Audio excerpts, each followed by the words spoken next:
हिंदुस्तान के दूसरे गांव की तरह ये भी एक छोटा सा गांव है। यहाँ जो लोग रहते हैं उनमें दौलतमंद भी हैं और ज़रूरतमंद भी, खुशहाल भी हैं और कुछ बदहाल भी। कुछ ऐसे घर हैं जो रोशनी से आबाद हैं और कुछ ऐसे भी हैं जो बिल्कुल किसी वीरान खंडहर की तरह बर्बाद।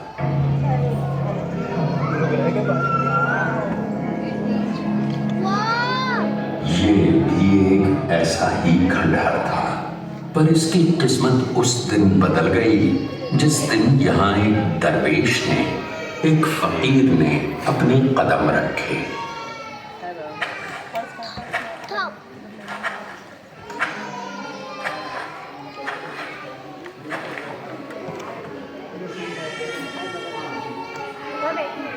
बैठे बैठे बैठे बैठे।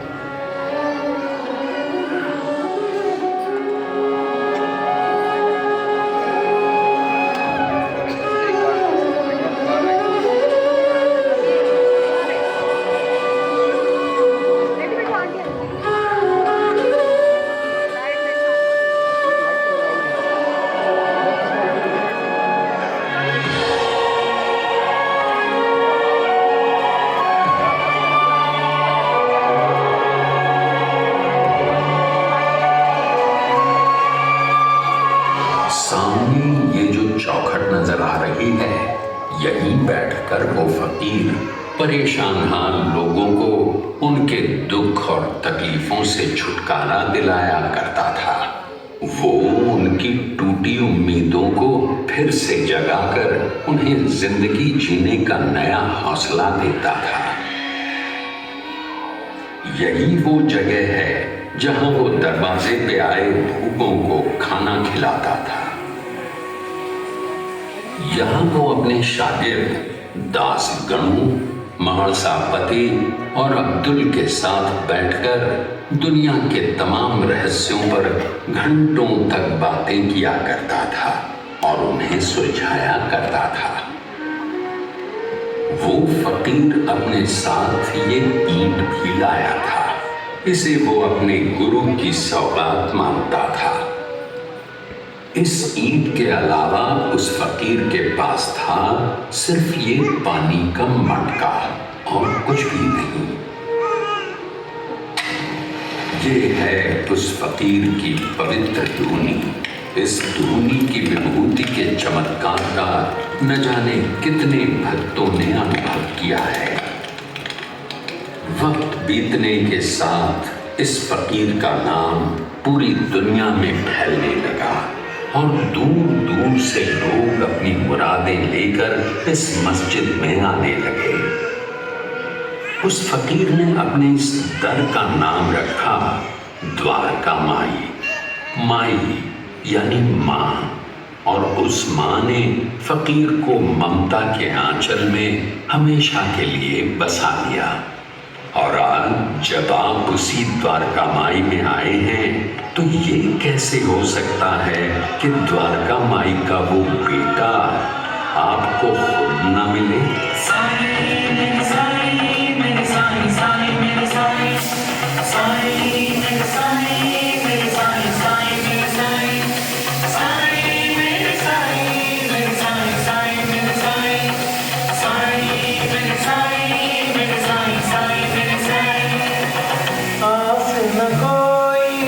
प्यास न कोई, आस न कोई, प्यास न कोई, जो पाना था इस जीवन में, जो पाना था इस जीवन में, पाके तुझे ही पाया है। साईं मेरे साईं मेरे साईं साईं मेरे साईं, साईं मेरे साईं मेरे साईं साईं मेरे साईं, साईं मेरे साईं साईं मेरे साईं, साईं मेरे साईं मेरे साईं साईं मेरे साईं। जब भी यह कोई सच्चे मन से आता है तो उससे मिलने में जरूर आता हूं। जिस मन में श्रद्धा और सबूरी है, उसके बुलाने पर तो साई को आना ही पड़ेगा। बाबा, आपने हमेशा श्रद्धा और सबूरी की बात की, उसका मतलब क्या है बाबा? श्रद्धा और सबूरी को समझना बहुत ही आसान है। ये हमारे मन में ही होते हैं। जैसे श्रद्धा का मतलब है यकीन, यानी विश्वास। अल्लाह मालिक या अपने गुरु पर यकीन करना, उसे सच्चे दिल से मानना, यही श्रद्धा है। और सबूरी? सबूरी सबर को कहते हैं, जिसकी तुम्हें बहुत ज्यादा जरूरत है। थोड़ा सबर करो, क्योंकि सबर करने वाले को उसकी मेहनत का फल जरूर मिलता है, क्योंकि वो सबका मालिक है। किसके दिल में क्या है वो सब जानता है। इसलिए हमेशा अच्छे काम करो। भूखे को खाना दो, प्यासे को पानी दो, गरीब को सहारा दो, क्योंकि वो ऐसे नेक कामों को अपनी खुद की 100 बार की इबादत से भी बहुत ज्यादा बड़ा मानता है। अगर तुम ऐसा करते हो तो तुम्हारे दिल की अच्छाई तुम्हारी बुराई पर जीत पाएगी और तुम्हारी जिंदगी में खुशियां आएंगी, जिससे भगवान को भी खुशी मिलेगी और साईं को भी। बाबा, आपसे एक बात पूछनी थी, पूछूं? एक ही क्यों, जितने चाहे उतने सवाल पूछ सकते हो। बाबा, आपके करोड़ों भक्त हैं, लेकिन आपको उन सब में से सबसे प्यारा कौन है? ये कैसा सवाल पूछ लिया? जैसे एक माँ को उसके सभी बच्चे प्यारे होते हैं, वैसे ही मुझे भी अपने सभी भक्त प्यारे हैं। लेकिन हाँ, वो छोटी सी मासूम बच्ची याद है?